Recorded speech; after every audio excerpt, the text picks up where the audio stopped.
जो एकमात्र डिस्कोर्स जाति के सवाल पर इस वक्त जिंदा है उसको हम अंबेडकरवादी डिस्कोर्स कह सकते हैं, अंबेडकरवादी विमर्श कह सकते हैं। इसको हम जाति पर समाजवादी नजरिया कहते हैं।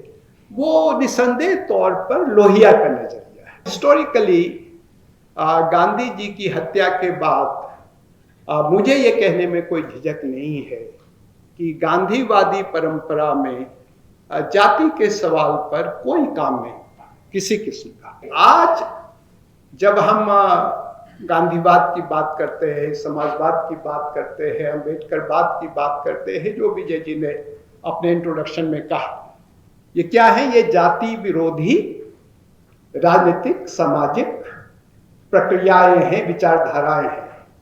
पर आज इनके कई हिस्से आरएसएस के साथ जुड़े हुए। जब गांधी जी ने एंटी अनटचेबिलिटी कैंपेन शुरू किया 1933-34 में, उस समय इनके जो कई सारे पूर्वज थे जिनकी ये लोग पूजा करते हैं, उन्होंने देश भर में दौरा करके इस चीज का प्रचार किया कि अछूत प्रथा अगर नहीं रहेगी तो हिंदू धर्म नहीं रहेगा।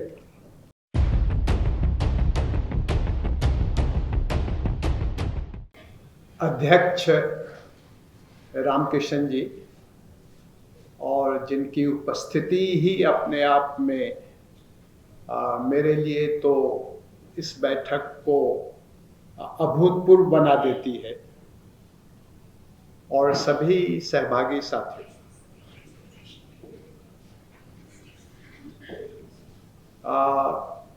ये विषय महत्वपूर्ण है, पर इस पे कैसे चर्चा करनी है, किस ढंग से चर्चा करनी है, ये भी शायद चर्चा से ही निकलेगा। तो मेरी समझ में जो कुछ चंद बातें होंगी उसके बारे में वो आपके साथ साझा करूंगा। पहले तो विषय के बारे में, जाति विनाश का समाजवादी नजरिया, तो ये तो बिल्कुल स्पष्ट है। और जैसा विजय प्रताप जी ने अपने इंट्रोडक्शन में कहा, जाति विनाश का समाजवादी नजरिया का मतलब केवल जो समाजवादी राजनीतिक परंपरा है केवल उसका नजरिया नहीं।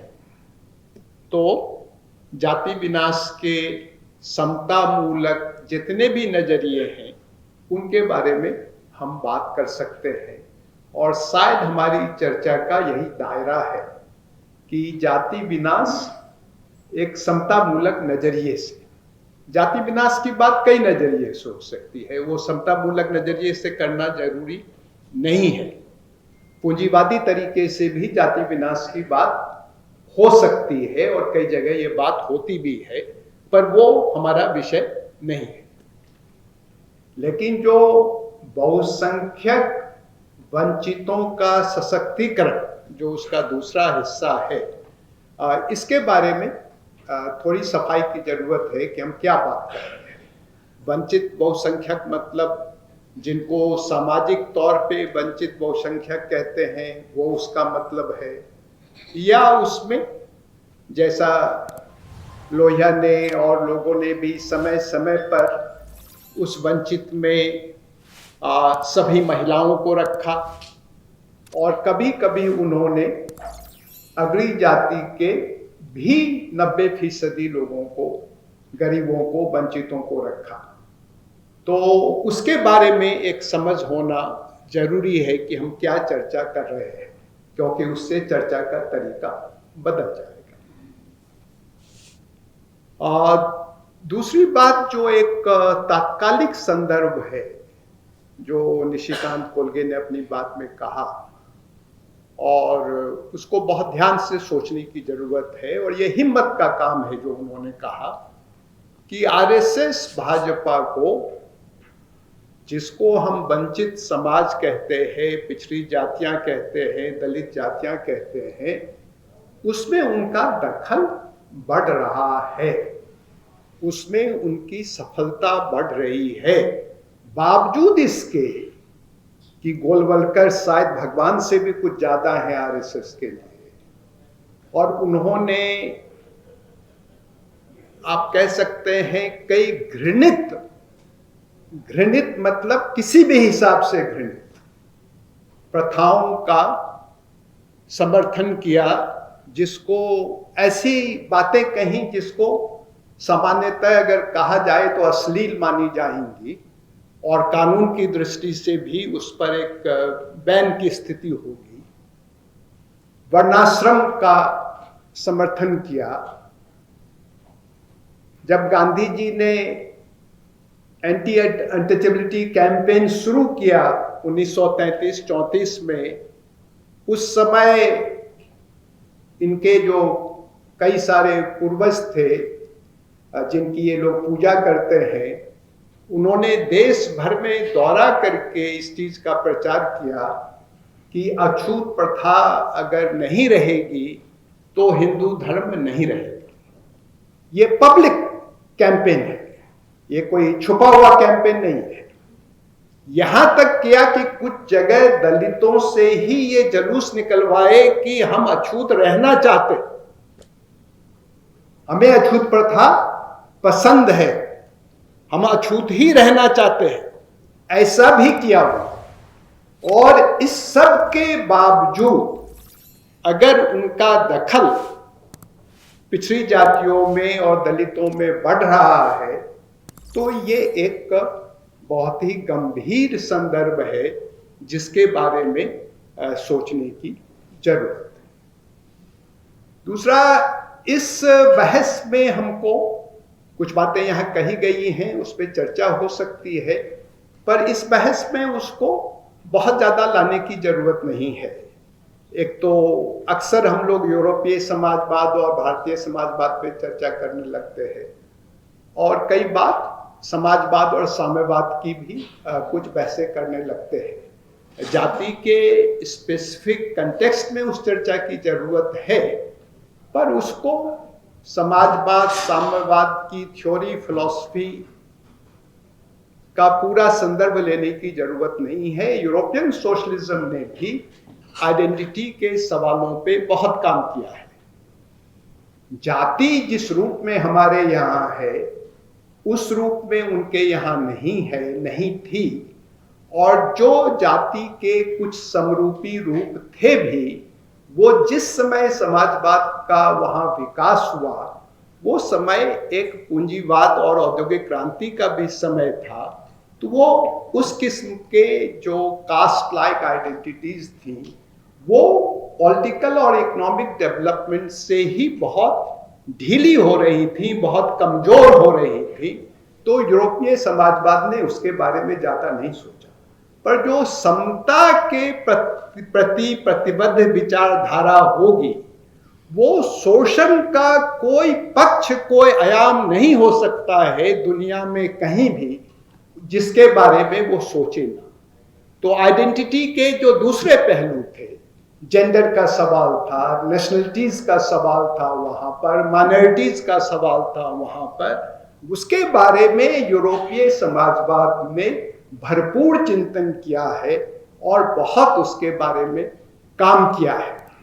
भारतीय समाजवाद ने अपनी देश की विशिष्ट परिस्थितियों में विशिष्ट सवालों के ऊपर जाहिर है ज्यादा काम किया है, जिसमें कास्ट एक बहुत बड़ा सवाल है। तो ये भी हमको ध्यान में रहना चाहिए। जो ज्यादा मुश्किल सवाल है और जो आरएसएस के बारे में निशिकांत ने जो कहा उससे जुड़ा हुआ है, वो ये है कि आज जब हम गांधीवाद की बात करते हैं, समाजवाद की बात करते हैं, अम्बेडकरवाद की बात करते हैं, जो विजय जी ने अपने इंट्रोडक्शन में कहा, ये क्या है? ये जाति विरोधी राजनीतिक सामाजिक प्रक्रियाएं हैं, विचारधाराएं हैं। पर आज इनके कई हिस्से आरएसएस के साथ जुड़े हुए हैं। आज 1950 में किसी गांधीवादी का, समाजवादी का, अम्बेडकरवादी का आरएसएस से कोई संबंध था क्या? या इन पॉलिटिकल प्रोसेसेस का कोई संबंध था क्या? कोई संबंध नहीं था। लेकिन आज इन वैचारिक विरासतों के लोग आरएसएस के साथ भी जुड़े हुए हैं, उनके साथ अलायंस में हैं। इसलिए आज गांधीवाद, समाजवाद या अम्बेडकरवाद अपने आप से कोई जाति विरोधी अवधारणा नहीं बन जाती है। उसकी विरासत में से वो कौन सा हिस्सा है जो आज जाति विनाश के लिए उपयोगी है, इसके बारे में हमको सोचना होगा। और हिस्टोरिकली गांधी जी की हत्या के बाद मुझे ये कहने में कोई झिझक नहीं है कि गांधीवादी परंपरा में जाति के सवाल पर कोई काम नहीं था किसी किस्म का। जाति खास तौर पर अछूत प्रथा, अनटचेबिलिटी गांधी जी के लिए एक सेंट्रल कंसर्न था। निशिकांत कोलगे ने तो पूरी एक किताब लिखी है, और वो कोई अंबेडकर से संवाद के बाद वो पैदा नहीं हुआ। वो उनके जीवन में, साउथ अफ्रीका से ही वो उनके जीवन का एक प्रमुख प्रसंग था। और जो कंस्ट्रक्टिव प्रोग्राम के उनके 4 प्रोग्राम थे, उसमें भी अनटचेबिलिटी एक सवाल था। अनटचेबिलिटी उनके लिए एक सेंट्रल क्वेश्चन था। हिंदू धर्म के संदर्भ में भी अनटचेबिलिटी उनके लिए एक सेंट्रल क्वेश्चन था। पर गांधी जी की हत्या के बाद गांधीवादी समूहों की तरफ से, सर्वोदय समूह की तरफ से जाति के सवाल पर कोई गंभीर चिंतन हुआ हो या व्यवहार में कोई गंभीर काम किया हो, इसकी कोई जानकारी जो है कम से कम मुझको नहीं है। जो समाजवादी धारा थी, नेहरू एक मायने में समाजवादी थे, कम्युनिस्ट पार्टियां एक ब्रॉडर सेंस में समाजवादी थी, और जो पहले सोशलिस्ट पार्टी बनी, कांग्रेस सोशलिस्ट पार्टी से फिर प्रजा सोशलिस्ट पार्टी बनी, ये सब समाजवादी विचार के दल थे।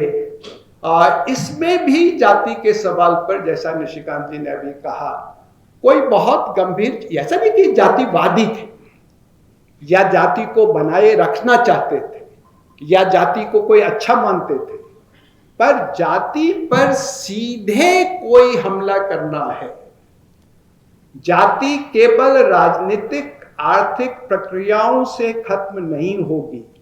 जाति के बारे में इसके अलावा भी कोई सांस्कृतिक सामाजिक योजना बनानी पड़ेगी।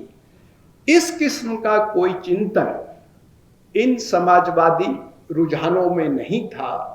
ये जरूर है कि डॉक्टर लोहिया जब पीएसपी में भी थे, जब उन्होंने अलग पार्टी बनाई, उससे पहले भी उन्होंने जाति के सवाल पर सोचना, लिखना, बोलना शुरू कर दिया था। उसके बारे में उनकी समझ जो है वो लगातार विकसित हो रही थी। इसलिए जिसको हम जाति पर समाजवादी नजरिया कहते हैं, वो निसंदेह तौर पर लोहिया का नजरिया है। और लोहिया ने जब अपनी पार्टी बना ली तो भी वो बहुत आश्वस्त नहीं थे अपनी पार्टी को लेकर के जाति के सवाल पर। अपनी पार्टी में भी अपनी असफलता के बारे में वो बार बार बोलते थे और बार बार लिखते थे, लेकिन उनकी दृष्टि जाति के सवाल पे साफ थी। और जो उनकी दृष्टि थी वो सोशलिस्ट पार्टी ने प्रस्तावों के रूप में जरूर स्वीकार किया था, इसमें कोई शक की बात नहीं है किसी किस्म की। और उनका जो बड़ा योगदान था, जो बहुत ठोस योगदान था, कंसेप्चुअल तो कई सारी बातें उन्होंने कही, वो तो कई तरह का योगदान था उसमें, लेकिन जो एक बहुत ठोस योगदान था, जिसको आज हम रिजर्वेशन कहते हैं, और जिसको वो अवसर से योग्यता का सिद्धांत, एफर्मेटिव एक्शन या पॉजिटिव डिस्क्रिमिनेशन बोलते थे। रिजर्वेशन शब्द का इस्तेमाल तो उन्होंने बहुत कम किया है, जिसमें 60% हिस्सेदारी, कभी कभी वो 70% भी बोलते हैं, जिसको वो कभी 5 समूहों का वो नाम लेते हैं बार बार, जिसमें वो सभी महिलाओं को रखते हैं वो शूद्र शब्द का इस्तेमाल बहुत करते थे। आजकल उस शब्द का इस्तेमाल न करने की ज़रूरत है, न उसकी कोई बहुत उपयोगिता है। तो महिला, शूद्र, हरिजन, आदिवासी और मुसलमान, फिर धीरे धीरे उन्होंने मुसलमानों की जगह पिछड़े मुसलमानों का इस्तेमाल करना शुरू कर दिया था। फिर मुसलमानों की जगह कई बार वो माइनॉरिटीज के पिछड़े समूह, इसका भी इस्तेमाल करना उन्होंने शुरू कर दिया था। इन समूहों के लिए 60-70% जगह केवल नौकरियों में नहीं, केवल सरकारी नौकरियों में नहीं, ऐसी नीतियां बनाई जाएं जिससे उद्योग, व्यापार, नौकरियों में, राजनीतिक सत्ता में, राजनीतिक दलों में, हर जगह 60-70% जगह इन समूहों को मिले। इसकी चर्चा भारतीय राजनीति में बहुत ठोस रूप से डॉक्टर लोहिया ने की। उनसे पहले और उनके बाद किसी ने लगातार इस सवाल को उस शिद्दत के साथ कभी उठाया नहीं जिस शिद्दत से उन्होंने उठाया, और इसको अपनी पॉलिटिक्स का एक केंद्रीय सवाल उन्होंने बनाया। लेकिन जाहिर है कि सोशलिस्ट पार्टी और लोहिया के लिए कास्ट क्वेश्चन एक समाजवादी समाज के निर्माण का एक हिस्सा था, एक प्रमुख हिस्सा था, मगर एक हिस्सा था, वो एक कास्ट ऑर्गेनाइजेशन नहीं थी। सोशलिस्ट पार्टी एक कास्ट ऑर्गेनाइजेशन नहीं थी और ना लोहिया कोई कास्ट लीडर थे। तो देश के सामने और जितने सवाल थे उन सारे सवालों को भी रखा।